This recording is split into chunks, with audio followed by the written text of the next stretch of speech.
আমি আপনাদের কিছু শর্টকাট কিবোর্ড কমান্ড আমি দেখাবো। আপনারা অনেক সময় কিছু লেখা থাকে যে পুরো লেখাটাকে আপনি লেফট সাইডে রাখবেন বা বাম দিকে রাখবেন, তখন আপনি কোন কমান্ড ব্যবহার করবেন? অনেক সময় প্রয়োজন হয় আপনার লেখাটাকে আপনি মিডিল বরাবর রাখবেন বা মধ্য বরাবর রাখবেন, তখন কি ধরনের কিবোর্ড কমান্ড আপনার ইউজ করবেন?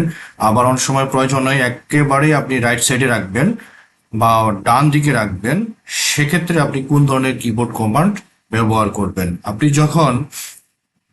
আপনি মিডিল বরাবর রাখবেন, সেক্ষেত্রে আপনি এটা সিলেক্ট করে নেবেন, ধরো কন্ট্রোল প্রেস করবেন, তখন আপনার লেখাটা পুরো মিডিল বরাবর যাবে।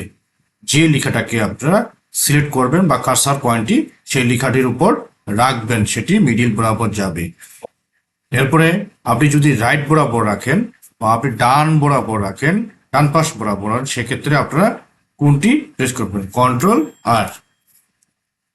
কন্ট্রোল আর হলো ডান দিকে চলে যাবে। এখন আপনি রাখতে চাচ্ছেন এটাকে একবারে লেফট সাইডে বা আপনার বাম পাশে, সেক্ষেত্রে আপনারা কি লিখবেন?